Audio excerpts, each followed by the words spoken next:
என்னுடைய விருப்பமும் சரி, எல்லோருடைய விருப்பமும் சரி, எதிரிகள் இல்லாமல் வாழ்கிறது எல்லாருக்கும் சந்தோஷம்தான். அல்லேலூயா. ஆனால் அப்படி ஒரு வாழ்க்கையை கர்த்தர் இந்த உலகத்தில் நமக்கு கொடுக்கல. பிசாசானவன், சாத்தான், டெவில் அப்படின்னு ஒரு கூட்டம் என்ன பண்ணுது, ஒரு எதிராளி அப்படின்னு சொல்லக்கூடிய எதிரிகள் அப்படிங்கிற ஒரு கூட்டம் என்ன பண்ணுகிறது இங்கே இருக்கிறது. ஸோ முதல்ல ஒரு சில காரியங்கள் சொல்லிட்டு நேர தலைப்புக்கு நேரம் நான் போக விரும்புகிறேன். அதாவது பிசாசானவன் யார்? அதில் நமக்கு நிறைய பேர்த்துக்கு தெரியும். சொல்லுங்க பார்க்கலாம், யாருன்னு? லூசிஃபர். அவன் யாரு? தேவ தூதனா இருந்து தள்ளப்பட்டவன். எங்க தள்ளப்பட்டான்? பூமிக்கு என்ன பண்ணான்? தள்ளப்பட்டான். ஸோ அப்போ அவன் எங்க இருக்கிறான்? இப்போ பூமியில என்ன பண்றான் இருக்கிறான். முதல் விஷயம். சரி, இப்போ லூசிஃபர் ஒருத்தனா இல்லை ஒரு கூட்டமா? என்னம்மா? திரளான கூட்டம். லூசிஃபர் திரளான கூட்டமா இல்லை லூசிஃபர் தனி திரளான கூட்டமா? லூசிஃபருக்கு சேர்ந்தவங்க என்ன பண்றாங்க? ரைட்டு. அப்ப தேவதூதர்கள், லூசிஃபர் மாத்திரம் தள்ளப்படலை, லூசிஃபர் தலைவனாக இருக்கிறான். நிறையா தேவதூதர்கள் என்ன பண்ணியிருக்காங்க? தள்ளப்பட்டாங்க. அதில் இவங்கெல்லாம் ஒரு கூட்டமாக சேர்ந்து தான் என்ன பண்ணுறாங்க? இந்த பூமியில் என்ன பண்ணுறாங்க? செயல்படுறாங்க. சரிங்களா? சரி. அதுக்கு அடுத்தது இன்னும் ஒரு காரியம் என்ன, நரகம் அப்படிங்கிற ஒரு காரியம் உண்டு. இப்போ நரகம் இருக்கா இல்லையா? இப்போ நரகம் இருக்கு. யார் போயிட்டு வந்திருக்கீங்க? திருச்செங்கோட்டிலேருந்து பஸ் இருக்கா என்ன? சொல்லுங்க, யார்?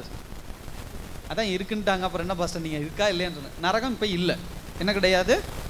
நரகம் இப்போ இல்லை. நரகம் எப்போ வரும் அப்படின்னு சொன்னால், எப்போ வரும்? இயேசு கிறிஸ்துவினுடைய 2ஆம் வருகையின் போது தான் நரகம் என்று ஒன்று என்ன பண்ணோம்? பிறப்பிக்கப்படும்.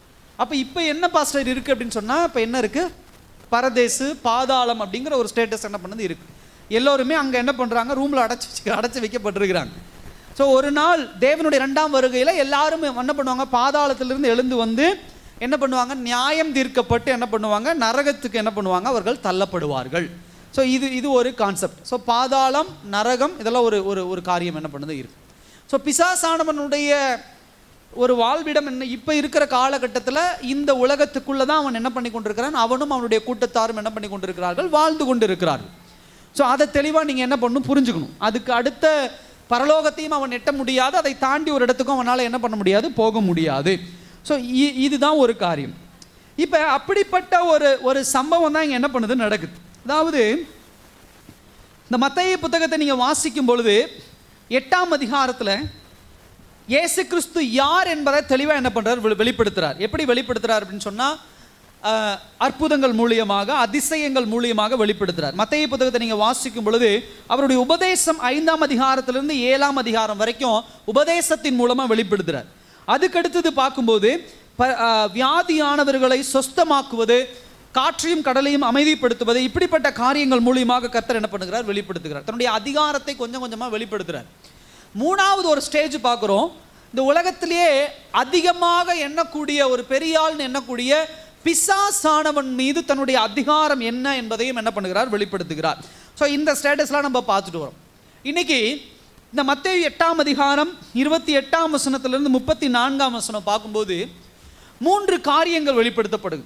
ஒன்று என்ன அப்படின்னு சொன்னால், பிசாசானவன் யார், அவன் எப்படிப்பட்டவன். அதாவது யார் என்பதை விட யாருங்கிறது நமக்கு தெரிஞ்சிருச்சு. பிசாசு எப்படிப்பட்டவன், ஃபர்ஸ்ட் பாயிண்ட்.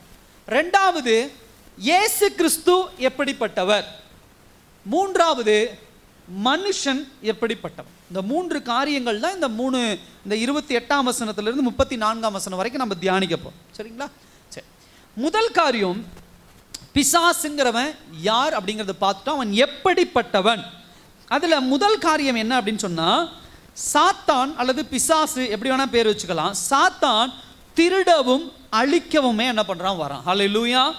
ஸோ நல்லா கவனிங்க. பிசாசானவனுடைய டிஸ்கிரிப்ஷன் என்ன அப்படின்னா, பிசாசானவனுடைய ஒர்க் என்ன, பிசாசானவனுடைய வேலை என்ன அப்படின்னு சொன்னால், திருடவும் அழிக்கவும் தான் என்ன பண்ணுறான்? பிசாசானவன் வரான். யோவான் 10ஆம் அதிகாரம் 10ஆம் வசனத்தில் என்ன பண்ணுது? இதை பற்றி தெளிவான விளக்கத்தை என்ன பண்ணுது? சொல்லி கொடுக்குது.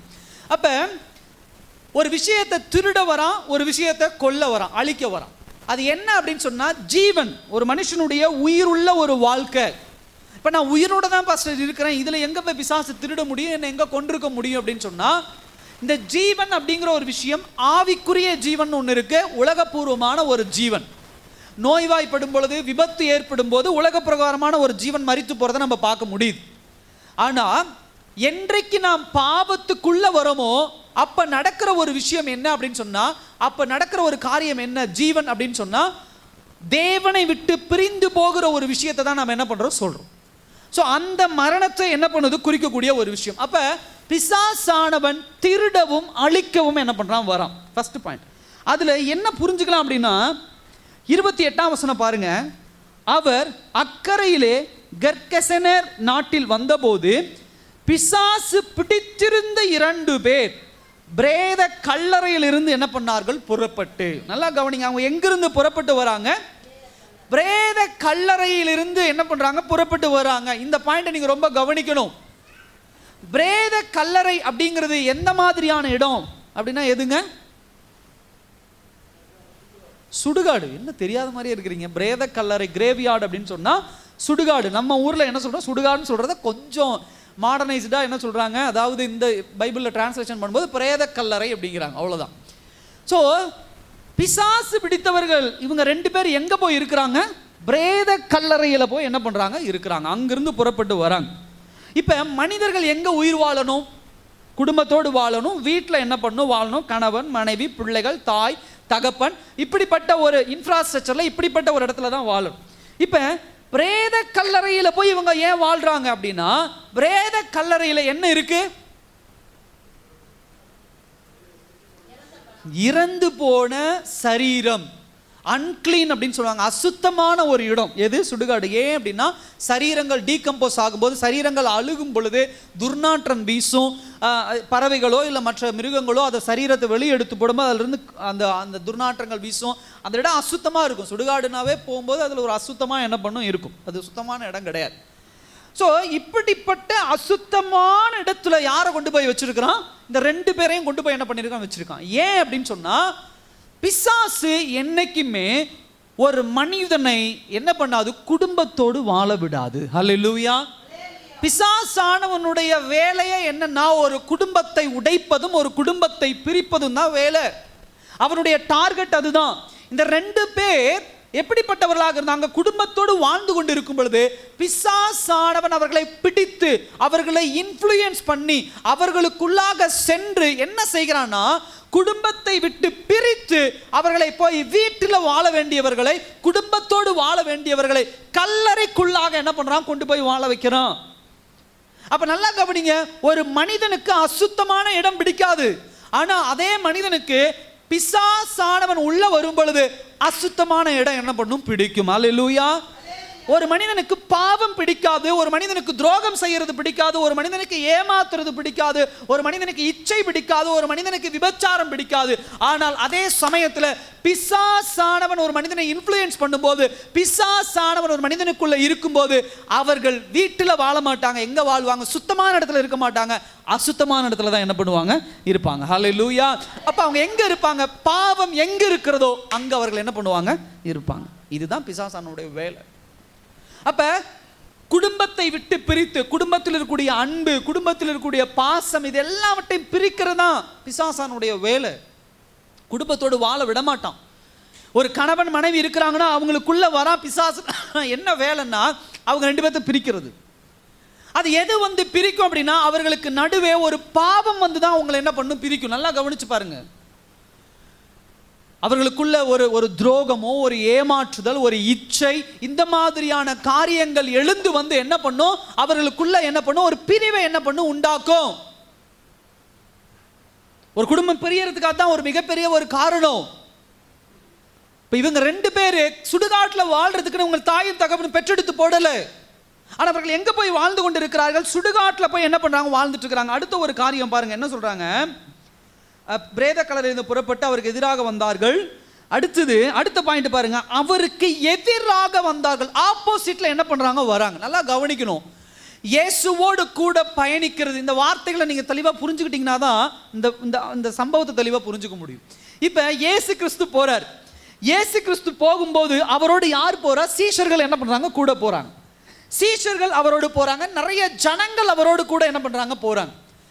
இப்ப யாரெல்லாம் இயேசுவுக்கு அகைன்ஸ்டா எதிரா வராங்க அப்படின்னு சொன்னா, யாரெல்லாம் பிசாசானவனால் இன்ஃப்ளூயன்ஸ் ஆக்கப்படுறாங்களோ, யாரெல்லாம் பிசாசானவனால் பிடித்திருக்கிறார்களோ, அவர்கள் எப்பொழுதும் இயேசுவுக்கு எதிராக தான் என்ன பண்ணுவாங்க, வருவாங்க. ஹல்லேலூயா. இயேசுவோடு கூட வரமாட்டாங்க. ஒரு வியாதி வருது, ஒரு பலவீனம் வருது, நம்ம பார்க்கிறோம். 12 வருடம் பெரும்பாடு உள்ள ஒரு ஸ்திரீ என்ன பண்றா, இயேசுவுக்கு பின்னாக சென்று அவருடைய வஸ்திரத்தை தொட்டு சுகம் பெறுக்குது. நல்லா கவனிக்கணும், இயேசுவுக்கு பின்னாக சென்று. ஆனா அதே சமயத்துல இந்த 2 பேர் இயேசுவுக்கு பின்னாக சென்று இயேசுகிட்ட சுகம் பெறல, இயேசுவுக்கு எதிராக வந்து இயேசுகிட்ட சுகம் பெறுறாங்க. ஏன் அப்படின்னா, அந்த பெண்ணுக்கு இருந்தது வியாதி, ஆனா இவர்களுக்கு இருந்தது யாரு, பிசாசானவன் இவர்களுக்குள்ள இருக்கான். பிசாசானவன் ஒரு மனிதனுக்குள்ள இருக்கும் பொழுது அவன் ஒருபோதும் கடவுளோடு ஒத்து பயணிக்க மாட்டான். அவன் எப்பொழுதும் கடவுளுக்கு எதிராக தான் பயணிப்பான். கடவுளுக்கு எதிராக பயணிப்பது என்பது ஆப்போசிட் டைரக்ஷன்ல வரது இங்க மென்ஷன் பண்ணியிருக்குது. ஆனா எப்படி புரிஞ்சுக்கணும் அப்படின்னா, தேவனுடைய வார்த்தை என்ன சொல்லுதோ அதுக்கு அகைன்ஸ்டா, அதுக்கு எதிராக செயல்பட வைக்கிறவன் தான் யாரு, பிசாசானவன். ஹல்லேலூயா. ரெண்டாவது காரியம் அது நான் பிசாசானவன் யாருன்னா, இதெல்லாம் அவனுடைய பாயிண்ட். அடுத்தது பாருங்க, எப்படி ட்விஸ்ட் பண்றான் பாருங்க. பிரேத கல்லறையில் இருந்து புறப்பட்டு வராங்க, அவருக்கு எதிராக வரார்கள். மூணாவது என்ன சொல்றாங்க, அவர்கள் மிகவும் எப்படி இருக்கிறாங்க, கொடியராய் இருக்கிறாங்க. டெரிபிள், டெரர் அப்படின்னு சொல்லலாம், வல்னரபிள் அப்படின்னு ஆங்கிலத்தில் சொல்லுவாங்க, வயலேஷன் அப்படின்னு சொல்லுவாங்க. கொடியர் அப்படின்னு சொன்னா அவங்களுடைய ஆக்டிவிட்டீஸ், அவங்களுடைய செயல்பாடுகள் எப்படிப்பட்டதாக இருக்கிறது, எந்த மனிதனும் சகித்து கொள்ள முடியாத அளவுக்கு என்ன பண்ணுது இருக்குது, பிடிச்சி கடிக்கிறது, பீறி போடுறது, கொலை செய்கிறது, இப்படிப்பட்ட ஆக்டிவிட்டீஸ், இப்படிப்பட்ட குணநலங்கள் அவர்களுக்குள்ளாக இருந்து என்ன பண்ணுது, வெளிப்படுது. ஹல்லேலூயா. பிசாசு பிடித்திருக்கும் பொழுது ஒரு மனிதனுக்குள்ள இப்படிப்பட்ட ஒரு காரியம்லாம் வரும். அவனுக்குள்ள இருந்து கொலை பண்றது, கற்பழிக்கிறது, இச்சையின் ஆவி, விபச்சாரத்தின் ஆவி, வேசித்தனத்தின் ஆவி, இது எல்லாமே பிசாசானவனுடைய இன்ஃப்ளூயன்ஸ். அவனா செய்யறது கிடையாது. எந்த பிள்ளையும் தாய் தகப்பனும் பெற்றெடுக்கும் போது அவங்க போய் கற்பழிக்கட்டும்னு பெற்றெடுக்கிறது இல்லை, அவங்க போய் திருடட்டும்னு பெற்றெடுக்கிறது இல்லை, அவங்க போய் கொலை செய்யட்டும்னு பெற்றெடுத்து சொல்லி கொடுத்து வளர்க்கறது கிடையாது. அவர்களுக்குள்ள நான் சொல்றேன் டிமானிட்டேஷன், அதாவது டீமன், அதாவது பிசாசானவன் அவர்களுக்குள்ள வந்துதான் இப்படிப்பட்ட ஒரு இன்ஃப்ளூயன்ஸ், இப்படிப்பட்ட ஒரு காரியத்தை அவங்களுக்குள்ள மாற்றி அவங்களுடைய குணநலன்களை மாற்றி விடுகிறான். இப்ப நல்லா கவனிங்க, அதுல சொல்லப்படுது கொடியராய் இருந்தபடியால் அப்படின்னு சொன்னா, இந்த கொடிய தன்மை என்னன்னா, இவனை வச்சுட்டு அவங்க வீட்டிலேயே என்ன பண்ண முடியாது, வாழ முடியாது, மனைவி கூட வாழ முடியாது, பிள்ளைகள் வாழ முடியாது, தாய் தகப்பன் வாழ முடியாது, அவர்களையும் காயப்படுத்தி அவர்களையும் அடித்து கொடியதான் என்ன பண்ணுவோம், பண்ணக்கூடிய ஒரு ஆள் தான். ஹல்லேலூயா. பிசாசானவன் பாருங்க, தன் பிள்ளை மேல பாசம் வைக்க வேண்டியவனை எப்படி மாத்தி வச்சிருக்கிறான், தன் பிள்ளையை கொலை செய்யக்கூடிய அளவுக்கு மாற்றி வச்சிருக்கிறான், மனைவியை கொலை செய்யக்கூடிய அளவுக்கு மாற்றி வச்சிருக்கிறான், கணவனை கொலை செய்ய. இன்னைக்கு பார்க்குறோம் இதெல்லாம். கொஞ்ச நாளுக்கு முன்னாடி பார்த்தோம், சென்னையில் பார்த்தோம், ஒரு இச்சையின் ஆவி ஒரு பெண்ணுக்குள்ள வந்து என்ன செய்யுது, அந்த அம்மா தன்னுடைய கணவனுக்கு மருந்து வச்சு கொடுத்து, தன் பிள்ளைகளுக்கு மருந்து வச்சு கொடுத்து, அந்த கணவன் தப்பிச்சிட்டாரு. அந்த மருந்து என்ன பண்ணல, சரியா வேலை செய்யல, அந்த கணவன் தப்பிச்சிட்டாரு, பிள்ளைகள் மரித்து போனாங்க. அடிக்கடி சொல்றது, அந்த அம்மா எவ்வளோ பாசத்தோட, அந்த அம்மா அப்படிப்பட்ட ஆள் கிடையாது. கணவனோட சந்தோஷமா வாழ்ந்த ஒரு பெண் தான், பிள்ளைகளை சந்தோஷமா கையில ஏந்தின ஒரு பெண் தான். அந்த பிள்ளை பிறக்கும் போது ரொம்ப சந்தோஷமா அந்த குழந்தையை பெற்றெடுப்பாங்க, வலி வேதனையில் அந்த குழந்தைய கற்பத்திலேயே கொண்டிருக்கலாம், ஆனா அப்படி கொல்லல, அவ்வளோ சந்தோஷமா பெற்றெடுத்து, பிசாசானவன் விபச்சார ஆவியால அவங்கள பிடித்திருக்கும் பொழுது, அவங்களை இன்ஃப்ளூயன்ஸ் பண்ணும்போது கவனிக்கிறோம், தான் செய்யறது என்னதுன்னு தெரியாம அவங்கள கொலை பண்ணிடுறாங்க. இதெல்லாம் நடக்குது இல்ல, கொடியராய் மாறுவாங்க பிசாசன். இதுதான் பிசாசானவன். எப்படிப்பட்டவன் பிசாசானவன்? பிசாசானவனுக்கு தனி ஒரு அடையாளம் கிடையாது. அல்லேலூயா. இன்னைக்கு உலகம் சொல்ற மாதிரி, நீங்க சொல்ற மாதிரி கருப்பா நிக்குது, மஞ்சளா நிக்குது, மரத்தை விட்டு மரத்தை தாவுது, அதெல்லாம் கிடையவே கிடையாது. நீங்க அப்படி பார்த்துட்டு இருக்காதீங்க. சில பேர் அப்படி டயலாக் போட்டு, பிசாசுனா அதான் பாஸ்டர், அங்க நின்னுச்சு மேப்ப மரத்துக்கு கீழே அப்படி நின்னுச்சு, அந்த மரத்துக்கு கீழே அப்படி நின்னுச்சு, இது கொண்டு போனா பிசாசு பிடிக்காது, அது கொண்டு நான்வெஜ் கொண்டு போனா அதுல ஏதோ சில பொருட்கள் போட்டா பிசாசு பிடிக்காது, ஆணி வச்சா பிசாசு, அப்படிலாம் கிடையவே கிடையாது. அல்லேலூயா. அவன் ஆல்ரெடி உள்ள டிராவல் ஆகிட்டான்.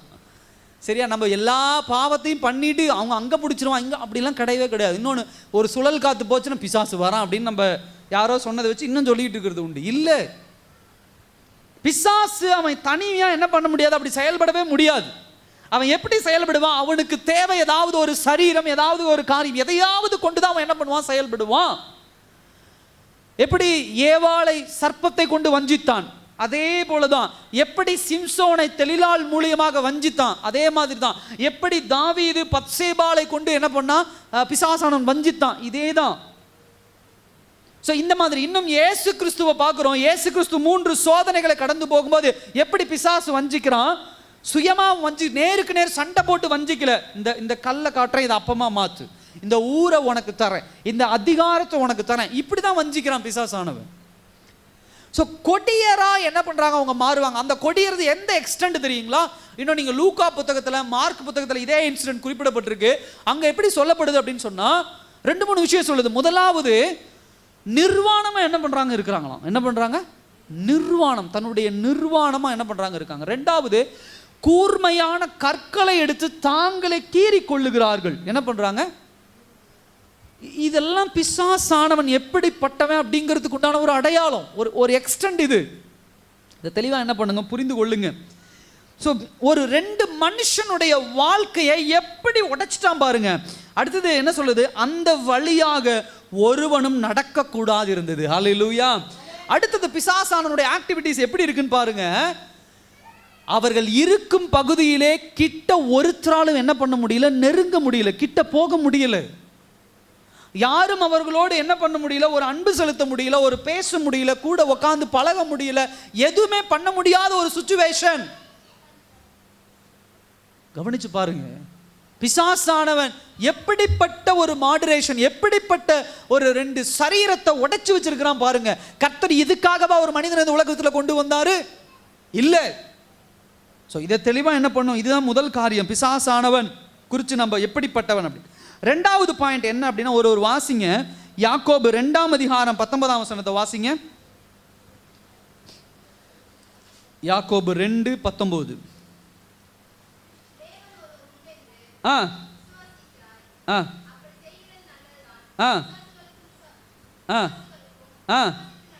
பிசாசுகளும் விசுவாசித்து நடுங்குகிறது. 2வது பாயிண்ட் என்ன, பிசாசு எப்படிப்பட்டவன் அப்படின்னா, பிசாசு இயேசுவை நன்றாக அறிந்தவன். அல்லேலூயா.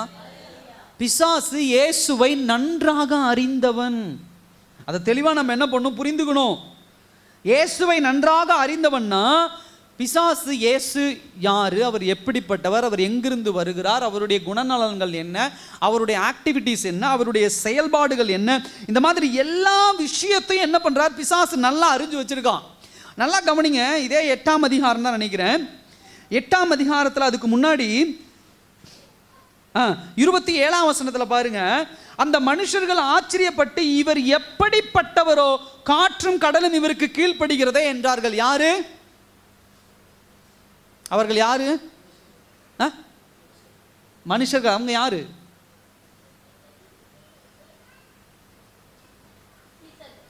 இவ்வளவு நேரம் ஆச்சு. சீஷர்கள். சீஷர்கள் இவ்வளவு தூரம் 8ஆம் அதிகாரம் வரைக்கும் இயேசுவோட டிராவல் பண்ணிட்டாங்க. டிராவல் பண்ணிட்டு இயேசு எத்தனையோ அற்புதம் செஞ்சுட்டாரு. இதுக்கு முன்னாடி நிறைய அற்புதங்கள் செஞ்சுட்டாரு. இவ்வளோ அற்புதங்கள் செய்து இவர் தேவனுடைய பிள்ளை அப்படிங்கிறது தெரியாம, இவர் யாரோ எப்படிப்பட்டவரோன்னு இன்னும் என்ன பண்ணிட்டு இருக்கிறான், உட்காந்து ஆச்சரியப்பட்டு உட்காந்துட்டு இருக்கிறான். அது ஒரு பக்கம். பட் அது கீழே வாங்க, அதுக்கு கீழே என்ன பண்ணுங்க, 31வது வசனம் பாருங்க, 29ஆம் வசனம் பாருங்க. அவர்கள் அவரை நோக்கி, இயேசுவே தேவனுடைய குமாரனே. என்னங்க, கர்த்தர் இதுவரைக்கும் இந்த புத்தகத்தை வாசிச்சிங்கன்னா எந்த இடத்துலையும் அவ்வளோ எலாபரேட்டா எஸ்டாப்ளிஷ் பண்ணலை, அதாவது விரிவாக்கமாக சொல்லலை, நான் தேவனுடைய குமாரன் என்று சொல்லி. அவர் கொடுக்குற அடைமொழி எப்படி கொடுக்குறாருன்னா, நான் மனுஷகுமாரன் சொல்றார், நான் சன் ஆஃப் காட், அதாவது மனிதன் குமாரன் அப்படின்னு என்ன பண்றாரு சொல்றாரு. தேவ குமாரன் வெளிப்படுத்தல. 8ஆம் அதிகாரம் வரைக்கும் கிட்டத்தட்ட 4-5 மாதங்கள் இயேசுவோடு கூட இருந்த சீஷர்கள் எப்படிப்பட்டவரோ அப்படின்னு சொல்றாங்க. ஆனா இந்த 2 பேர் பிசாசு பிடித்து கல்லறையிலே வாழ்ந்து கொண்டு இருக்கிறவர்கள், இயேசுவோட டிராவல் பண்ணாதவனுங்க. ஆனா இவர்களுக்குள்ள இருக்கிற பிசாசு இவங்களுக்கு கொடுக்கிற ஞானம் என்ன தெரியுமா, அவர் யாரு, தேவனுடைய குமாரன். ஹல்லேலூயா. இப்ப நல்லா கவனிக்க வேண்டிய விஷயம், யார் வெக்கப்படணும் இதுல? நம்ம வெக்கப்படணும்.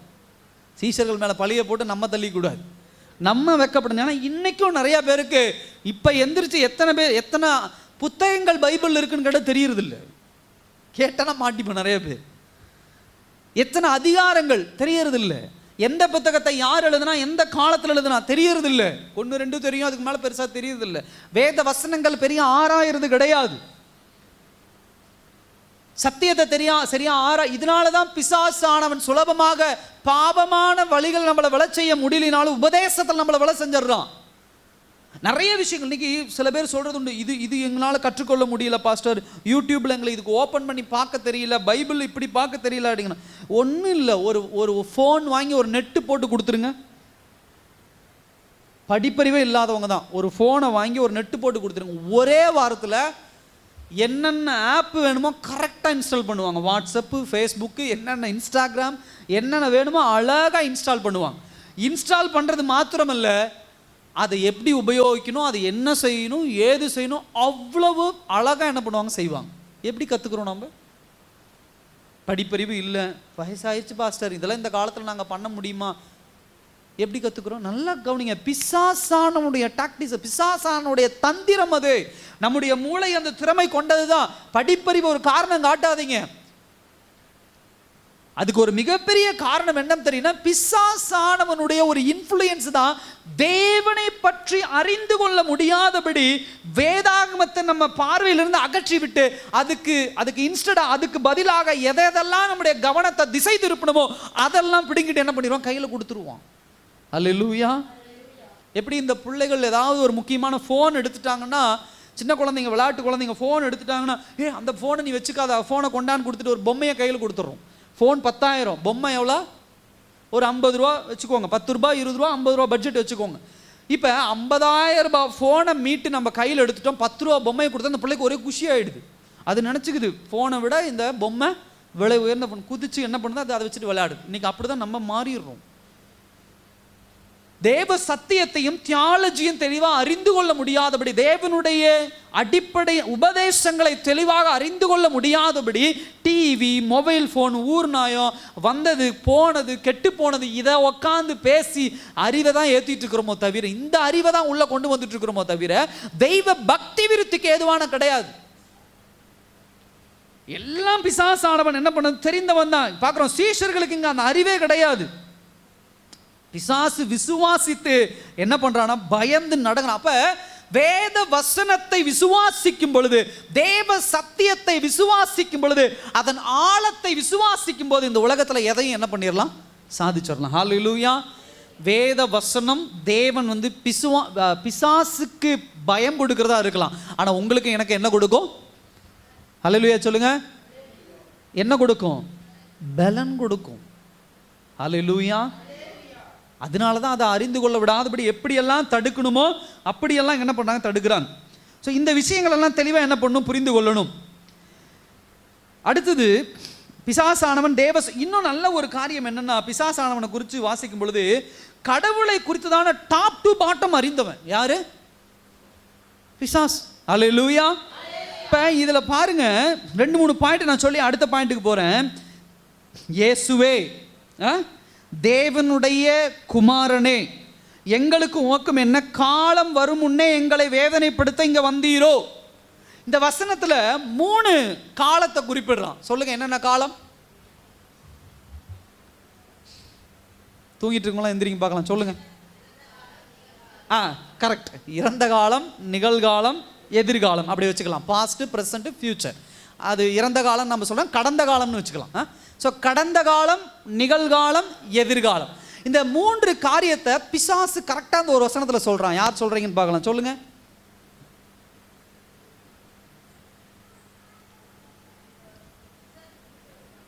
அதான் சொல்றாங்க. என்னன்னு சொல்றான்னு சொல்லுங்க. அது எந்த காலம்? கரெக்ட். கை தட்டுங்க அம்மாவுக்கு. ஒன்று. அடுத்தது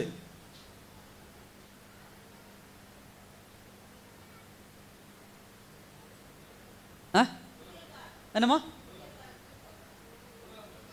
புதல்வனா? முதலாம் வருகை. முதலாம் வருகை முடிஞ்சு. அடுத்தது நல்லா கவனிங்க. கடந்த காலத்திலே தேவனுடைய குமாரன், நிகழ்காலத்திலே இயேசு, எதிர்காலத்திலே அவர் வரப்போகிறவர். ஹல்லேலூயா. இந்த 3 வசனம், அந்த 3 பாயிண்ட் இதில் இருக்க பாருங்க. இயேசுவே தேவனுடைய குமாரனே, காலம் வருவதற்கு முன்னே ஏன் எங்களை என்ன பண்றீங்க, துன்புறுத்துறீங்க. ஹல்லேலூயா. இது ரொம்ப முக்கியமான ஒரு பாயிண்ட். காலம் எப்ப வருது? 2ஆம் வருகையில் வந்துதான் ஆண்டவர் நியாய தீர்ப்பு பண்ணும்போது அந்த சம்பவங்கள்லாம் என்ன பண்ணுது, நடக்குது. இப்ப இந்த 3 பாயிண்டையும் யார் தெரிஞ்சு வச்சிருக்கிறா? பிசாசு தெளிவா தெரிஞ்சு வெளிப்படுத்துறத பார்க்க. தியாலஜின்னு சொல்லுவாங்க. உபதேசத்துல எவ்வளவு ஸ்ட்ராங்கா இருக்கான் பாருங்க. இன்னைக்கு நம்ம கிட்ட கேள்வி கேட்டா கர்த்தர் யாருன்னு கேட்டா எத்தனை பேருக்கு தெரியும்?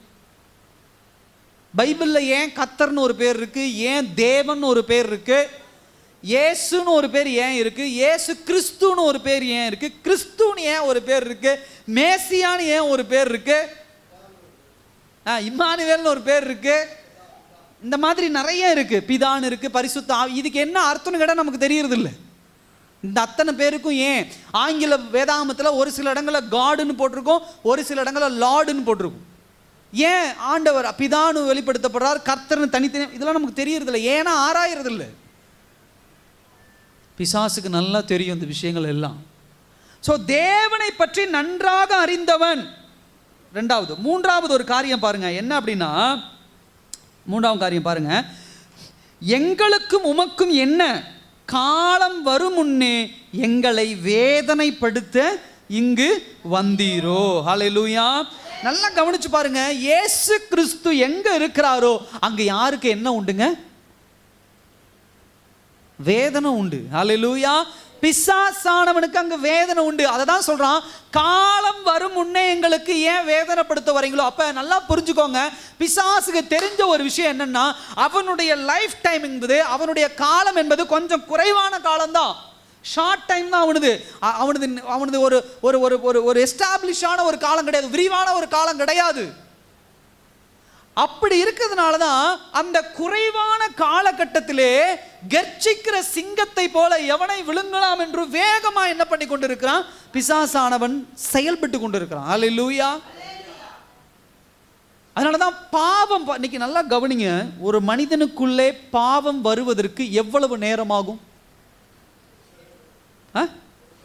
ஒரு செகண்ட். ஒரு செகண்டுக்கு எத்தனை நொடிகள்? செகண்ட் என்னது, இல்லை தப்பா சொல்ல, ஒரு மினிட். சரி, அப்போ 60 செகண்ட் தான் ஒரு நொடின்னு, ஒரு மினிட்னு நினைக்கிறேன். அப்போ அந்த அந்த அந்த டைம் போதும் பாவம் என்ன பண்ணுறது, ஒரு மனுஷன் செய்யறதுக்கு. அதுக்கு ரொம்ப பெரிய பெரிய இடம்லாம் தேவை கிடையாது, பெரிய காரியம்லாம் தேவை கிடையாது. ஒரு செகண்டில் ஒரு மனுஷன் என்ன பண்ணிடலாம், பாவம் செஞ்சிடலாம். ஆனால் அதே சமயத்தில் ஒரு மனிதன் பரிசுத்தமாகிறதுக்கு எவ்வளோ நாள் தேவைப்படும்?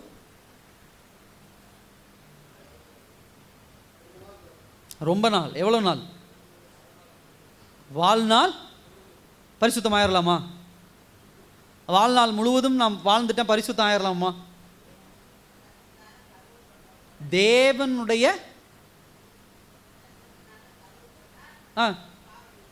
பாவம் நீங்கிரும். பரிசுத்தமாகிறதுக்கு எவ்வளவு நாள் ஆகும்? பரிசுத்தத்தினுடைய எல்லை எவ்வளோங்க?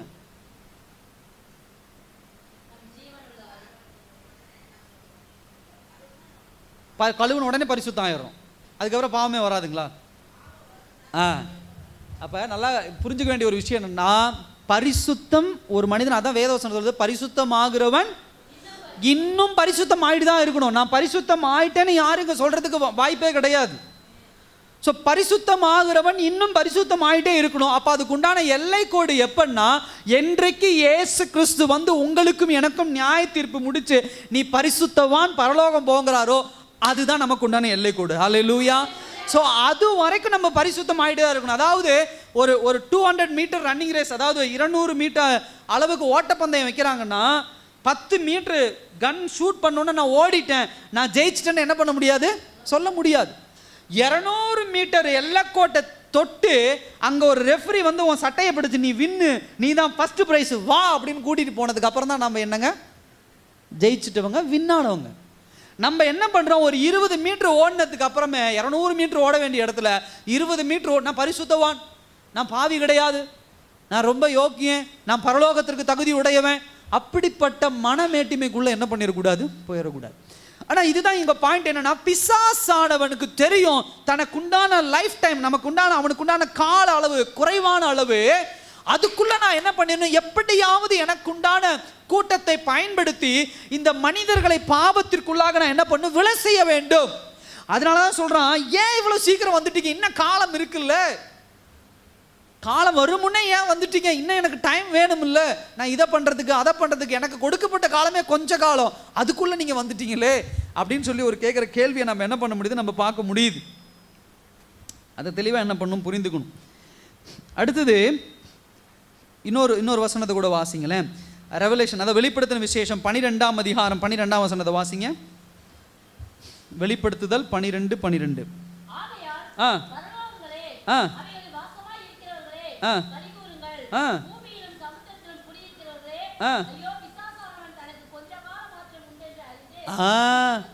சொல்லுங்க சொல்லுங்க. ஹல்லேலூயா. பிசாசானவனுக்கு என்ன உண்டு, கொஞ்ச காலம் உண்டு. அதுக்கு அடுத்த பாயிண்ட் படிங்க. மிகுந்த கோபம் கொண்டு. அடுத்தது கவனிங்க, இந்த வார்த்தை எவ்வளோ முக்கிய. பிசாசானவனை குறித்து நம்ம தெளிவாக புரிஞ்சுக்க வேண்டிய விஷயம் அதுதான். மிகுந்த கோபம் கொண்டு உங்களிடத்தில் இறங்கினபடியால் உங்களுக்கு ஆபத்து வரும் என்று சொல்ல கேட்டேன். ரொம்ப எச்சரிக்கையா இருக்கணும். பிசாசானவனை குறித்து பார்க்குறோம். இந்த 2 பேர் குடும்பத்தை விட்டு பிரித்து சுடுகாட்டில் போய் வாழ வச்சு அவங்க எல்லாம் கிட்ட யாரும் நெருங்க முடியாதபடி ஒரு காரியத்தை வெளிப்படுத்தி அவர்களை நிர்வாணப்படுத்தி கொண்டு அதே போல கல்லை எடுத்து கிழிச்சுக்கிட்டு உட்காந்து கிடக்கிறானுங்க. இதுதான் பிசாசானவனுடைய ஆபத்து. நீங்க நினைச்சுக்கிறீங்க ஒரு பாவத்தை செய்யும் போது இது யாருக்கும் தொந்தரவு வராது, என்னுடைய மாம்சத்துக்கு உண்டான சாட்டிஸ்ஃபேக்ஷன், இது திருப்தி, நான் செஞ்சுட்டு போயிடுவேன் அப்படின்னு கிடையாது. உங்களால் உங்களுக்கு துன்பம், உங்களை சுற்றி இருப்பவர்களுக்கு துன்பம், எல்லாருக்கும் அது துன்பம் தான் பாவத்தினால. இதை தெளிவாக என்ன பண்ணணும், நம்ம புரிந்து கொள்ளணும். ஸோ இதெல்லாம் பிசாசானவனை குறித்து இன்னும் நிறையா பேசலாம், பட் நான் இந்த இதுக்குள்ளேயே நான் நிற்கிறேன். அடுத்த ஒரு காரியம் என்னன்னா, இந்த இதில் பார்க்கும்போது மத்தேயு 8ஆம் அதிகாரத்தில் இவங்க கேட்குற ஒரு கேள்வி இருக்கு பார்த்தீங்களா, 27ஆம் வசனத்தில் மனுஷர்கள் ஆச்சரியப்பட்டு இவர் எப்படிப்பட்டவரோ, இயேசு எப்படிப்பட்டவர். அடுத்த ஒரு பாயிண்ட் இது, இவங்க இந்த சீஷர்களுக்கு உண்டான பதில் தான் இந்த இன்சிடென்ட் ஃபுல்லாகவே. இயேசு எப்படிப்பட்டவர்னு காட்டுறதுக்கு தான். அதில் முதல் காரியம் என்ன அப்படின்னு சொன்னால், முதல்ல சாத்தானுக்கு கிறிஸ்து மீது என்ன கிடையாதுங்க, சொல்லுங்க, கிறிஸ்து மீது அதிகாரம் இல்லை. ஹல்லேலூயா. நல்லா கவனிங்க, இந்த 2 பேர் பிசாசு பிடிச்சவங்க மற்ற எல்லோரையும் என்ன பண்றாங்க, காயப்படுத்துறாங்க. கொடியரா என்ன பண்றாங்க, அவங்க மேல கல் எடுத்து அடிக்கிறாங்க, அவங்களை எப்படியெல்லாம் காயப்படுத்தணுமோ கஷ்டப்படுத்துறாங்க. 2வது, தங்களுடைய சுய சரீரத்தை என்ன பண்ணி கொள்ளுகிறார்கள், காயப்படுத்திக்கிறாங்க, கீறி கொள்ளுகிறார்கள். பட் த சேம் டைம் அங்க யார் வந்து நிக்கிறா, இயேசு வந்து நிற்கிறார். இயேசு எப்படி வந்து நிற்கிறார், எதிரில் வந்து நிற்கிறார். எப்படி வந்து நிற்கிறார், சரீரத்தோட தான் வந்து நிற்கிறார். அல்லேலூயா. அவர் அந்த இடத்துல ஒரு ஸ்பிரிட்டா வந்து நிக்கல, ஒரு ஆவியா வந்து நிக்கல, இல்ல முன்ன பாக்குற மாதிரி அந்த வெள்ளை ட்ரெஸ் போட்டு கீழே கால் இல்லாம பறந்து வந்து அப்படிலாம் நிக்கல. சரீரத்தோட தான் ஒரு மனுஷனுக்கு உண்டான என்ன சரீரம், ஒரு ஆணுக்கு உண்டான என்ன சரீரம் இருக்குமோ அதே சரீரத்தோடு தான் வந்து நிக்கிறார் ஆண்டவர். ஆனா இவன் என்ன பண்ணல, கல் எடுத்து இடல. ஆனா அவன் என்ன பண்ணல, கல் எடுத்து அவர் மேல என்ன பண்ணல, கீறல. ஏன்னா இயேசு கிறிஸ்து இருக்கும்போது அங்க அந்த சரீரத்தின் மீது அவனுக்கு என்ன கிடையாது, அதிகாரம் கிடையாது. ஹல்லேலூயா. சோ பிசாசானவனை எதிர்கொள்ள முடியாமல் எத்தனையோ பேர் போராடி கொண்டு இருக்கும் பொழுது, இயேசு கிறிஸ்து மனித உருவத்தில் இந்த உலகத்தில் வந்தபோது இயேசு கிறிஸ்துங்கிற அந்த ஸ்பிரிட் தான் என்ன பண்ணுது, அந்த சரீரத்துக்குள்ள இருக்கு. சரீரம் சாதாரண ஒரு சரீரம் தான், இயேசு கிறிஸ்துடைய சரீரம். அது என்னமோ பிரத்யேகமா உண்டாக்கப்பட்ட ஒரு சரீரமா இயேசு கிறிஸ்துடைய சரீரம் இல்ல. ஒரே ஒரு காரியம் என்னன்னா, ஆணும் பெண்ணும் சேர்ந்து உருவாகிற சரீரம். அங்கு பரிசுத்த ஆவியானவர் ஒரு பெண்ணினுடைய வயிற்றில் உருவாயிருக்கார், அவ்வளவுதான். மற்றது போல அதே போல கை விரல் சைஸு, கால் விரல் சைஸு, உடம்பு, கண்ணு, இதெல்லாம் சேம் தான். ஸோ ஆவியோடு எதிர்த்து போராட முடியாமல் இருந்திருந்தாலும் சரீரத்தை ஏதாவது கல்லெடுத்து அடிச்சிருக்கலாம், கீறி இருக்கலாம். ஆனால் பிசாசு கீறலை. ஆனால் அதே சமயத்தில் இயேசுவின் சரீரத்தை மனிதர்கள் சில இடத்துல என்ன பண்ணாங்க, அடித்தாங்க. அதுக்கு ஏன் அப்படின்னு சொன்னால், கர்த்தர் அவர் என்ன பண்ணார்? ஒப்பு கொடுத்தார். ஹல்லேலூயா. பிசாசுக்கு பயந்து பிசாசு அதிகாரம் செலுத்துவதில்லை. கர்த்தர் தன்னுடைய பிதாவின் சித்தத்தை நிறைவேற்றுவதற்காக தன்னுடைய சரீரத்தை அடிப்பதற்கும் வேதனைப்படுத்துவதற்கும் சிலுவையில் என்ன பண்ணுகிறார்? ஒப்பு கொடுக்கிறார். ஹல்லேலூயா. சோ இந்த விஷயத்தை நம்ம தெளிவா என்ன பண்ணணும்? புரிந்துக்கணும். சோ பிசாசானவன் ஒருபோதும் தேவ பிள்ளைகள் மீது கை வைக்க என்ன கிடையாது? அதிகாரம். இதுக்கு பெஸ்ட் எக்ஸாம்பிள் இன்னொன்னு என்ன சொல்லலாம்? வேதவசனத்தை வாசிக்கிறவங்க சொல்லலாம் நல்லா. யோபு. ஹல்லேலூயா. யோபு தெரியும்ல? எதுக்கு முன்னாடி இருக்கு? சங்கீதம் முன்னாடி இருக்கு. சரி, யோபு தேவனுடைய பிள்ளை. அப்ப தேவனுடைய பிள்ளையா இருக்கும்போது பிசாசு எடுத்தமா கவுத்தமான்னு நேரா வந்து யோபு மேல கை வச்சானா? கை வைக்கல. என்ன பண்ணா? எங்க போனா? ஆண்டவர்கிட்ட போய் என்ன கேட்கிறான்? பர்மிஷன் கேட்கிறான். நான் அவன் மேல கை வச்சுக்கிட்டுமா? நான் அவன் பிள்ளைகள் மேல கை வச்சுக்கிட்டுமா? அவங்க சொத்து மேல கை வச்சுக்கிட்டுமா அப்படின்னு கேட்டு ஆண்டவர் பர்மிஷன் கொடுத்த பிறகுதான் என்ன பண்றான்? கொண்டாந்து கையை வைக்கிறான். ஹல்லேலூயா. சோ தேவன் மீது எப்படி பிசாசானவனுக்கு அதிகாரம் இல்லையோ அதே போல தேவ பிள்ளைகள் மீதும் கை வைக்க யாருக்கு கிடையாது? அதிகாரம் கிடையாது. ஹல்லேலூயா. சத்தமா சொல்லுங்க. ஹல்லேலூயா. ஆமாவா இல்லையா? நைட்ல போக ஊர்ல இருக்கவங்க எல்லாம் பயந்துக்கலாம், நம்ம பயப்படக்கூடாது.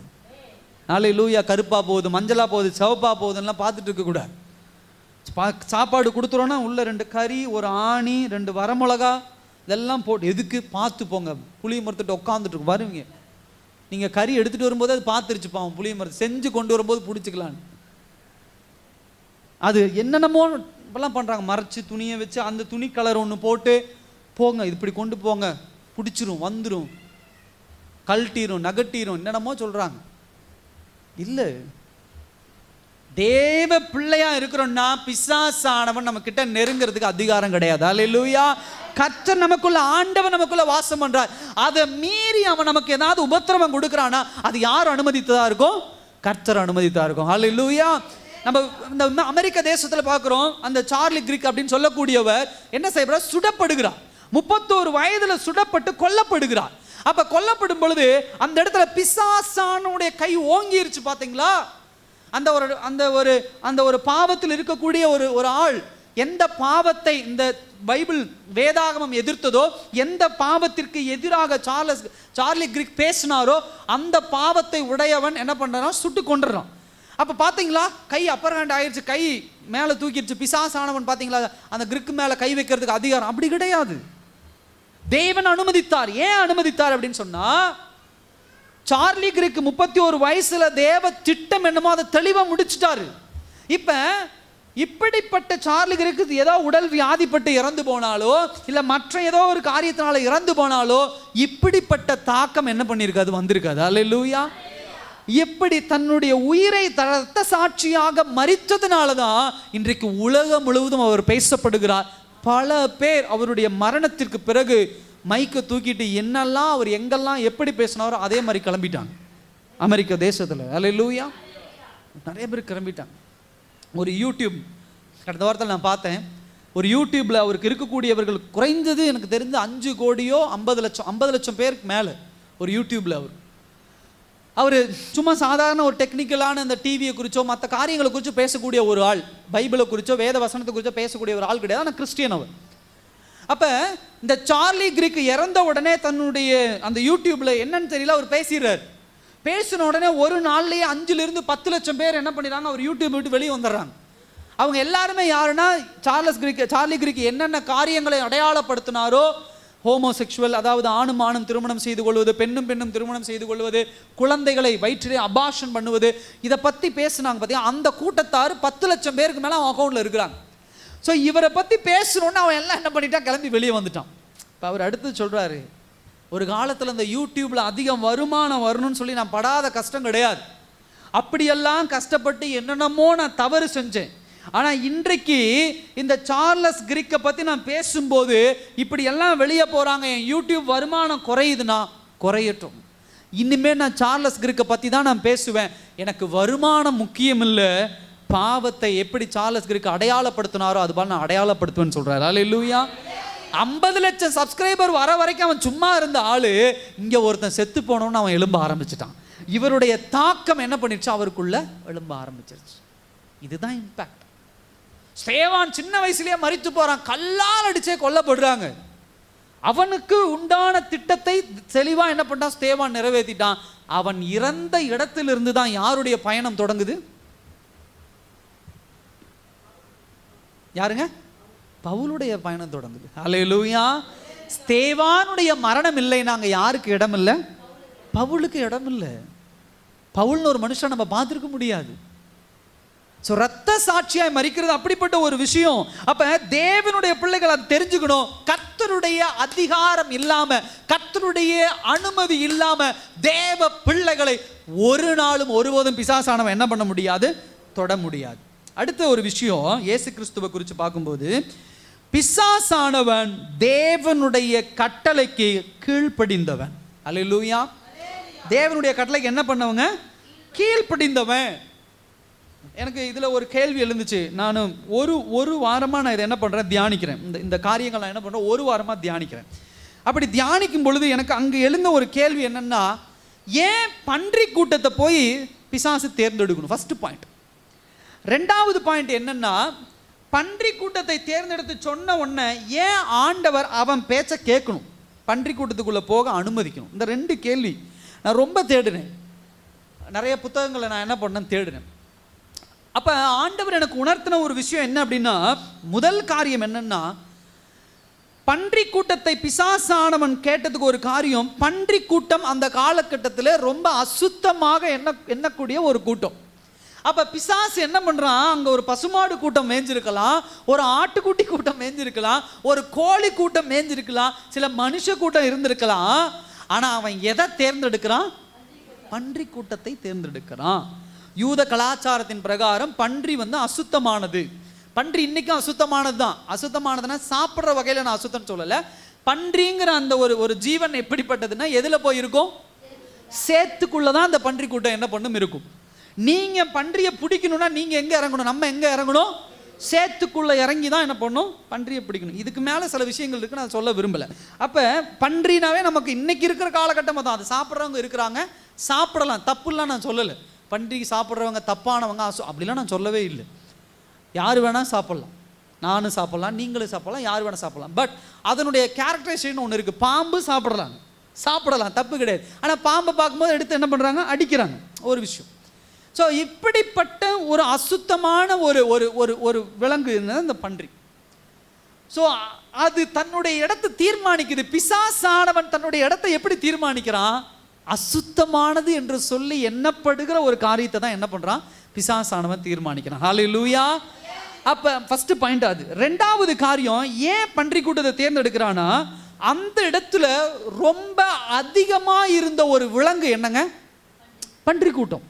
மார்க் அடையாளப்படுத்துறாரு, குறைந்தபட்சம் 2000 பன்றிகள் அங்க என்ன பண்ணுதான், மேய்ஞ்சிட்டு இருந்துச்சான். எவ்வளோ, 2000 பன்றிகளை மேய்த்து கொண்டு இருக்கிறார்கள். அந்த காலத்துலயும் பன்றிகளை சாப்பிட்டாங்க, இல்லைன்னு நான் சொல்லலை. அப்ப 2000 பன்றிகளை மேய்ச்சிட்டு இருக்கிறாங்க. அப்ப இந்த பிசாசுகள் அந்த பன்றி கூட்டத்துக்குள்ள புகுந்து, அந்த பன்றி கூட்டம் என்ன பண்ணுது, நேரா எங்க போய் விழுகுது, கடல்ல போய் விழுந்து சாகுது. அப்ப இயேசு கிறிஸ்து சொன்ன உடனே இது இந்த பிசாசு பயந்து அந்த ஓடுகிற விஷயமோ, அந்த பன்றிகள் எல்லாம் சாகிற விஷயமோ ஒரு விஷுவல் டெமான்ஸ்ட்ரேஷன் அப்படின்னு சொல்லுவாங்க. அதாவது ஒரு பார்க்கும்போது அது எவ்வளவு பிரமிப்பா இருக்குன்னு யோசிச்சு பாருங்க. இப்படி இந்த ஒரு காரணத்துக்காக தான் ஆண்டவர் அனுமதிச்சார். ஆனால் இதை பார்த்துட்டு வேற வகையில் வந்துட்டானுங்க இந்த கூட்டத்தார். அது கடைசியாக நம்ம தியானிப்போம். அப்போ இதுக்காக தான் கர்த்தர் என்ன பண்ணுகிறார், அதை பன்றி கூட்டத்துக்குள்ளே என்ன பண்ணுறாரு, அனுப்புகிறார். பிசாசு கேட்கலினாலும் ஒருவேளை ஆண்டவர் அப்படி அனுப்பிச்சிருக்கலாம். அப்போ இங்கே சொல்லக்கூடிய ஒரு விஷயம் அதுதான், போங்கள். அதாவது என்ன சொல்கிறார் இந்த இடத்துல, அதற்கு அவர் போங்கள் என்றார். அவைகள் புறப்பட்டு பன்றி கூட்டத்தில் போயின. அப்பொழுது பன்றி கூட்டம் எல்லாம் உயர்ந்த மேற்றிலிருந்து கடலை பாய்ந்து ஜலத்தில் மாண்டு போயின, செத்து போயிடுச்சு. இதுதான் ஆக்சுவலா பிசாசானவனுடைய ஆக்டிவிட்டிஸே. பிசாசு எங்க போனாலும் அங்க என்ன ஏற்படுங்க, என்ன ஏற்படும், என்னமா, அழிவு. அல்லேலூயா. சிம்பிளாக தான். இங்க ஜனங்களுக்கு 2 பசங்களுக்குள்ள பூந்து அங்கேயும் ஒரு அழிவு, அவனுங்களை விட்டு பன்றி கூட்டத்துக்குள்ள போச்சு, அங்கே என்னதான் நடக்குது? ஒரு அழிவு, ஒரு டெஸ்ட்ரக்ஷன், ஒரு டெஸ்ட்ராய். இதுதான் அங்க நடக்குது. ஒரு அழிவு தான் என்ன பண்ணுது அங்க நடக்குது. ஸோ இதுதான் கர்த்தர் என்ன சொல்றாரு, போங்கல்னு சொன்ன உடனே என்ன பண்ணிருச்சு, பிசாசு கீழ்ப்படிந்து என்ன பண்ணிருச்சு, ஓடி போய் மரிச்சு போச்சு. இதுக்கு முன்னாடி நம்ம பார்க்குறோம் 28ஆம் வசனம் 29ஆம் வசனத்தில், இயேசுவே தேவனுடைய குமாரனே ஏன் இங்கே வந்தீங்க, ஏன் எங்களை வேதனைப்படுத்தீங்கன்னு கத்தி கதறாங்க, கூக்குல இடுறாங்க, வேதனையில் அழுதார்கள் அப்படின்லாம் சொல்லப்படுது. ஆனால் ஆண்டவர் சிம்பிளாக ஒரே ஒரு வார்த்தை தான் சொன்னார், போங்கல் அப்படின்னாரு, கிளம்பி போயிடுச்சு. ஹல்லேலூயா. இன்னொரு விஷயத்தை நீங்கள் கற்றுக்கணும், 2000 பன்றிகள் சாகிற அளவுக்கு பிசாசானவனுடைய பவர் இல்லை, அவனுடைய அந்த அந்த ஒரு ஒரு ஒரு வல்லமை இருக்குன்னா, நமக்குள்ள இருக்கக்கூடிய தேவனுடைய வல்லமை எவ்வளோங்க? ஒரு சிங்கிள் வார்த்தை. ஹல்லேலூயா. ஒரே ஒரு வார்த்தை, போங்கல்ங்கிற ஒரு வார்த்தை அங்கே 2000 பன்னி கூட்டத்தை ஒன்றும் இல்லாமல் காலி செஞ்சிருச்சு. ஹல்லேலூயா. பிசாசானுக்கு நம்ம பயப்பட தேவையில்லை. அவன் தெரியாம பெரிய கூட்டமாக தெரியுது, பன்றிகள் கூட்டம், திட்டு திட்டு திட்டு திட்டுன்னு ஓடி போய் விழுகுது. இதுக்கு எல்லாம் காரணம் என்னங்க? சிங்கிள் வார்த்தை, போங்கல்னு சொன்ன ஒரு வார்த்தை தான். அதுதான் அதிகாரம், அதான் இயேசுவினுடைய வல்லமை. எந்த விஷயமா இருந்தாலும் அதான். உங்க வாயை திறந்து ஜெபத்தில் இருக்கிற பிள்ளைங்க, தேவனுக்குள்ள பக்தி வைராக்கியமா இருக்கிற பிள்ளைங்க, எப்பேற்பட்ட சூழ்நிலை வந்தாலும் இயேசுவின் நாமத்தில் அப்பாலே போனா அது என்ன பண்ணிடும்? ஓடும். இயேசுவின் நாமத்தில் வியாதி சுகமாகணும்னா வியாதி சுகமாயிடும். இயேசுவின் நாமத்தில் இது கட்டுற பிசாசன அவன் ஓடு, அவன் பயந்து நிற்கிறான், நடுங்கியது அப்படின்னு போட்டிருக்கு வேத வசனம். உங்களுக்குள்ள வேத வார்த்தை இருந்துச்சுன்னா, வேத வசனம் இருந்துச்சுன்னா, ஆப்போசிட்ல நிற்கிற பிசாசானவன் பயந்து நடுங்குவான். அவன் வாயிலிருந்து அந்த வார்த்தை காத்துக்கிட்டு இருப்பான், எப்படா அந்த வார்த்தை வரும், வந்த உடனே காணாமல் போயிடலாம் அப்படின்னு சொல்லி. ஸோ அழிவு. அடுத்த ஒரு பாயிண்ட், அதான் கடைசி ஒரு பாயிண்ட். இயேசு கிறிஸ்து அந்த காரியத்தில் பார்க்கும் பொழுது பிசாசானவனுக்கு எப்பயுமே என்ன உண்டுங்க? அழிவு தான். அவன் பார்க்குறோம், அதில் போய் அந்த பன்றி கூட்டத்துக்குள்ளே மிக்ஸ் ஆகி அதுங்களை எல்லாம் வழி நடத்தி கொண்டு போய் என்ன பண்ணிட்டான்? அழிச்சிட்டான். அது இன்னொரு வசனத்தை கூட வாசித்து அடுத்த பாயிண்ட்டுக்கு நேரம் நான் போக விரும்புகிறேன். கடைசியாக வெளிப்படுத்தின விசேஷம் 20ஆம் அதிகாரம் 10ஆம் வசனத்தை வாசிங்க. வெளிப்படுத்தின விசேஷம் 20:10.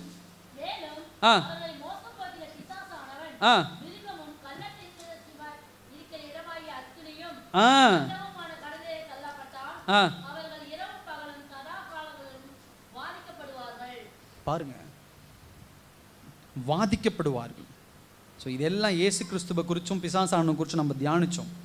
கடைசி ஒரு காரியத்தை சொல்லி நான் முடிக்க விரும்புகிறேன். அதாவது மனுஷன் எப்படிப்பட்டவன், மனுஷனுடைய காரியங்கள். இன்னைக்கு உங்களையும் என்னையும் கேட்டால், அவன் பொறாம பிடிச்சவன், அவன் திருடன், அவன் கள்ளன், அவன் கோபக்காரன், கெட்ட வார்த்தை பேசுகிறான், இப்படியெல்லாம் பல அடையாளம் கொடுப்போம். ஆனால் பைபிள் சொல்கிற ஒரு விஷயம், மனுஷன் எப்படிப்பட்டவன் அப்படின்னு சொல்லி நம்ம பார்த்தோம் அப்படின்னு சொன்னால், இதில் நம்ம பார்க்குறோம், எடுத்துக்கொள்ளுங்க, மார்க் எடுத்துக்கொள்ளுங்க, இதே சேம் சம்பவம் தான். மார்க் 5ஆம் அதிகாரத்தில், மார்க் 5:18 வாசிங்க.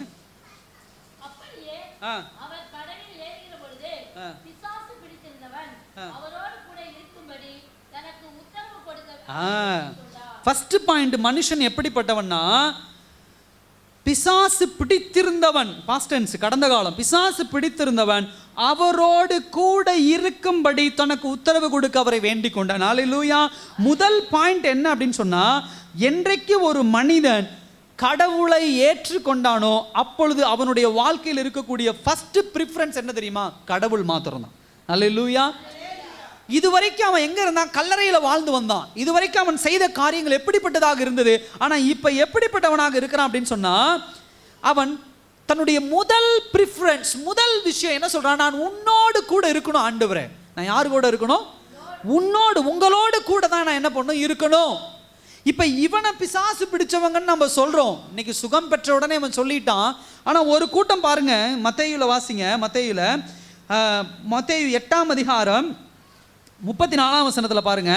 அப்பொழுது அந்த பட்டணத்தார் யாவரும் இயேசுவுக்கு எதிர்கொண்டு வந்து, இந்த வார்த்தையை அண்டர்லைன் பண்ணுங்க, என்ன வார்த்தை? எதிர்கொண்டு வந்து. மேலே போங்க, மேலே போய் 28ஆம் வசனத்தில் பார்க்குறோம்.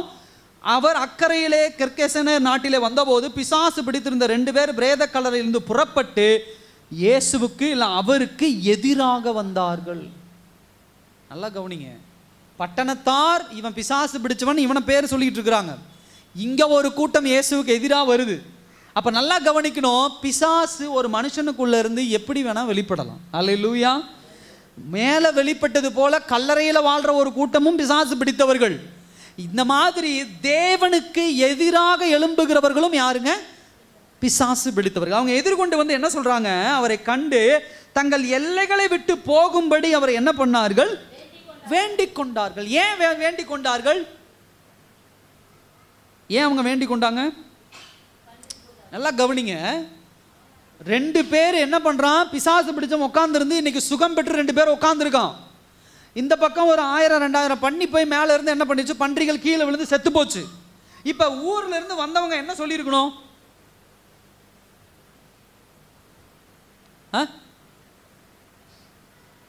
ஊருக்குள்ள இருந்து வந்தவங்க என்ன வந்து பார்த்தோன்னே என்ன ஆச்சரியப்பட்டிருக்கணும்? பன்னிங்கெல்லாம் செத்து போச்சுன்னு ஆச்சரியப்பட்டிருக்கணும். யார் சொல்றா? தம்பி சொல்ற. அப்படி அதுவும் ஆச்சரியம். 2 பேர் சுகமானது ஆச்சரியம். ஹல்லேலூயா. அப்ப ஊருக்காரங்க வந்தோடனே சந்தோஷப்பட்டு, அடடடடா இவங்க 2 பேர் இப்படி மாறிட்டாங்களா, ரொம்ப சந்தோஷம், இவங்களுக்குள்ள இருந்த இந்த லேகியோன் பிசாசு எல்லாம் ஓடிருச்சா, அடடடான்னு சந்தோஷப்பட்டிருக்க வேண்டிய ஆட்கள் வந்தோடனே இவங்க 2 பேரும் மறந்துட்டானுங்க. எதை பார்க்கறானுங்க? ஐயோயோ பண்ணி நம்ம வாங்கி விட்டதெல்லாம் காணாம செத்து போச்சு அப்படின்னு சொல்லிட்டு தயவு செய்து நீ போயிரு அப்படிங்கிறாங்க. ஏன்னா இன்னும் நிறைய பிசாசு உள்ள இருக்கு. இப்போ முதல் எபிசோட்ல பன்னிங்கெல்லாம் செத்து போச்சு, அடுத்த எபிசோட்ல மாடு செத்து போயிடும், அடுத்த எபிசோட்ல ஆடு செத்து போயிடும். வெளியே ஏத்த ஏத்த ஏத்த இதுங்கெல்லாம் எங்கேயாவது ஒன்று பூந்து செத்து போயிடும்னு இவனுங்களுக்குள்ள ஒரு எண்ணம். அப்ப இவங்களுடைய ப்ரிஃபரன்ஸ் எப்பயுமே எப்படிப்பட்ட ப்ரிஃபரன்ஸா இருக்குது? இப்படிப்பட்ட கடவுள் நம்ம ஊருக்கு வந்திருக்கிறாரு, ஆண்டவரே தயவு செய்து எங்களோடு கூட இருங்கன்னு கேட்க வேண்டிய ஆட்கள் வெளியே போயிருங்க, தயவு செய்து இங்க இருக்காதீங்க அப்படிங்கிறான். ஹல்லேலூயா. இதுவும் மனுஷ கூட்டம். சில வேளைகள் அப்படிதான். இதை 2 வகையா பிரிக்கலாம். முதலாவது, ஒரு மனுஷன் நல்லா இருந்தா இன்னொரு மனுஷனுக்கு என்ன பண்ணாது? பிடிக்காது. நீங்க நல்லா இருக்கும்போது, நீங்க ஒரு நிலத்தை வாங்கும்போது, நீங்க ஒரு வீட்டை வாங்கும்போது, நீங்க ஒரு நகை பண்ணும்போது, நீங்க ஒரு ஆசீர்வாதமா இருக்கும்போது வந்து பார்த்து அடடடடா வாங்கிட்டீங்களே நல்லா இருங்க அப்படின்னு சொல்ல மனசு வராது. நீ வாங்கிட்டியா, என்கிட்ட இல்லையே, உன்னால எனக்கு இது போச்சே, உன்னால எனக்கு இது நட்டமே, உன்னால இப்படி ஆயிடுச்சே, இப்படின்னு கஷ்டப்பட்டு வேதனைப்பட்டு நம்ம அழிக்க தான் மனுஷங்க இருக்கிறாங்களோ தவிர சந்தோஷப்பட ஒரு கூட்டம் இல்லை. ஹல்லேலூயா. இது ஒரு கூட்டம். மனுஷர்கள் இப்படிப்பட்டவர்களும் உண்டு. ஆனால் தேவ பிள்ளைகள் இவன் பார்க்கறான், பார்த்த உடனே எந்திரிச்சு சுகம் பெற்ற உடனே, ஆண்டவரே எனக்கு சுகம் கிடைச்சிருச்சு, நான் என் மனைவியை போய் பார்க்கிறேன், என் பிள்ளைகளை போய் பார்க்கிறேன், தாயை போய் பார்க்கிறேன், தகப்பனை அப்படியே சொன்னான். என்ன சொன்னா? எந்திரிச்ச உடனே உம்மோடு கூட நான் வரணும் ஆண்டவரே. ஹல்லேலூயா. என்னுடைய ஃபர்ஸ்ட் ப்ரிஃபரன்ஸ் யாரு? தேவன் மாத்திரம்தான், ஆண்டவர் மாத்திரம்தான். உலகம் கிடையாது, என் குடும்பம் கிடையாது, என் பிள்ளைகள் கிடையாது, என் சொத்து கிடையாது. எனக்கு சுகம் கிடைச்சு என் ஆண்டவர் என்னை ரட்சித்த உடனே, ரட்சிக்கப்பட்ட மனுஷனுடைய வாழ்க்கையில முதல் விஷயம் என்ன தெரியுமா? கர்த்தர் தான் என் வாழ்க்கையில முதலாவது இடம். நான் அவங்கள பார்த்துட்டு வரேன், இவங்கள பார்த்துட்டு வரேன், வீட்டில் போய் காமிச்சிட்டு வரேன், அவங்கள காமிச்சிட்டு வரேன், இல்லை, எனக்கு ஆண்டவர் தான் முதல், எனக்கு கர்த்தர் தான் முதல். இப்ப தெரியுதா? ரட்சிக்கப்பட்டவன் யாரு? ரட்சிக்கப்படாதவர்கள் இயேசுவே போயிருங்கிறாங்க. ஆனா ரட்சிக்கப்பட்டவன் சொல்றான், நான் உங்களோடவே இருக்கிறேன் ஆண்டவரே, எங்க போனாலும் நான் உங்களோட வர ஆண்டவரே, நீங்க எங்க இருந்தீங்களா நான் உங்களோடய கூட இருக்கிறேன், தயவு செய்து என்னை ஏற்றுக்கொள்ளுங்க. ஹல்லேலூயா. மனுஷன் எப்படிப்பட்டவன்? ரட்சிக்கப்பட்டவன் தேவனுக்கு முதலிடம் கொடுப்பான். ரட்சிக்கப்படாதவன் தேவனை விட்டு அடுத்த காரியத்துக்கு, வேற ஒரு காரியத்துக்கு என்ன பண்ணுவான்? முதலிடம் கொடுப்பான். First point. 2வது சொன்ன விஷயம்தான். அடுத்தவன் என்ன சொல்றான்? நான் யாரை பின்பற்ற வேண்டும்? உம்மை பின்பற்ற வேண்டும், இயேசுவை. இது என்ன அர்த்தம் தெரியுமா? நீங்க எங்கெல்லாம் போறீங்களோ நான் பின்னாடி வரேன், உங்க சத்தியம் என்னவோ அதை நான் கேட்கிறேன், உடைய வசனம் என்னவோ நான் அதை கேட்கிறேன், கர்த்தருடைய சத்தம் என்னவோ நான் அதை கேட்கிறேன் அப்படின்னு பின்னே நான் வருகிற ஆண்டவரேன்னு சொல்றான். 3வது ஒரு விஷயம் என்ன அப்படின்னு சொன்னா, அதுக்கு ஆண்டவர் சொல்றாரு, அதே மார்க் எடுங்க, மார்க் 5ஆம் அதிகாரம் 18ஆம் வசனம், 19ஆம் வசனம் வாசிங்க.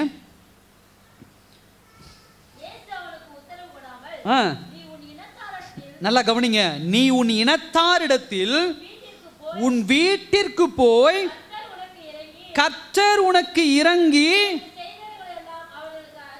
ஹல்லேலூயா. கையை தட்டுங்க. எவ்வளோ பெரிய ஒரு அற்புதத்தை ஆண்டவர் செஞ்சிருக்கிறார். என்ன சொல்லியிருக்கிறாரு? இவன் வரன் சொன்ன உடனே சொல்லாம என்ன சொல்றாரு? உன் இனத்தாரிடத்திற்கு போய், உன் வீட்டிற்கு போய், கர்த்தர் உனக்கு இறங்கி உனக்கு செய்தவைகள் எல்லாம் நீ என்ன பண்ண, அவர்களுக்கு அறிவி, எல்லாருக்கும் சாட்சி சொல்லு உன் குடும்பத்துக்கு. சகோதர சகோதரியே, மூணாவது விஷயம், மனுஷன் எப்படிப்பட்டவனாக இருக்கணும் அப்படின்னா, ஒன்று, குடும்பத்தாரோடும் இனத்தாரோடும் சேர்ந்து தேவன் செய்த நன்மைகளை சாட்சி பகர்கிறவனாக என்ன பண்ணும் இருக்கணும். உன் வீட்டில் போய் சொல்லுப்பா, உன்னுடைய சொந்தக்காரங்க மத்தியெல்லாம் போய் சொல்லு, உனக்கு சுகம் கிடைச்சிருச்சு, கர்த்தர் ஆசீர்வாதம் கொடுத்துட்டாரு, கர்த்தர் உன் மேல இறங்கிட்டாரு, நீ லேகியோன் பிசாசு அடைக்கப்பட்டவன் இல்லை, அவரால் விடுதலை செய்யப்பட்டவன் என்று போய் சாட்சி சொல்லு அப்படிங்கிறாரு. சகோதர சகோதரி, குடும்பங்கிறது தான் ரொம்ப முக்கியம். சில பேரை ஆண்டவர் நல்லா கவனிங்க, மெயின் பாயிண்ட் என்னன்னா சாட்சி பகிர்வது, தேவனுடைய சுவிசேஷம் அறிவிப்பது எல்லோருக்கும் பொருத்தமான ஒரு விஷயம். ஆனா சில பேர் சீஷர்களாக அழைக்கப்படுகிறார்கள், சில பேர் தன் இனத்தாரிடத்திலும் தன் வீட்டாரிடத்திலும் போய் சுவிசேஷத்தை அறிவி அப்படிங்கிறார் ஆண்டவர். ஏன்னா இவன் லேகியோன் பிசாசிலிருந்து விடுபட்டுட்டான், அங்க வெவ்வேறு பேர் வச்சு இவன் குடும்பத்துல நிறைய பிசாசுகள் ஒவ்வொரு மனிதனையும் பிடிச்சிருக்குது. அவன் கிட்ட போய் சொல்லு, கர்த்தர் எனக்கு சுகம் கொடுத்தார், உனக்கும் சுகம் கொடுப்பார், நாம் குடும்பமா தேவனை ஆராதிக்கிற குடும்பமா மாறணும்னு சொல்லி. அல்லேலூயா. சபை என்பது அதுக்கு ஒரு மிகச்சிறந்த ஒரு உதாரணம். இன்னைக்கு கணவன் சபைக்கு வராங்க, மனைவி சபைக்கு வரதில்லை, மனைவி சபைக்கு வராங்க, கணவன் சபைக்கு வரதில்லை, பிள்ளைகள் சபைக்கு வராங்க, தாய் தகப்பன் சபைக்கு வரதில்லை. தயவு செய்து அப்படி இருக்காதீங்க.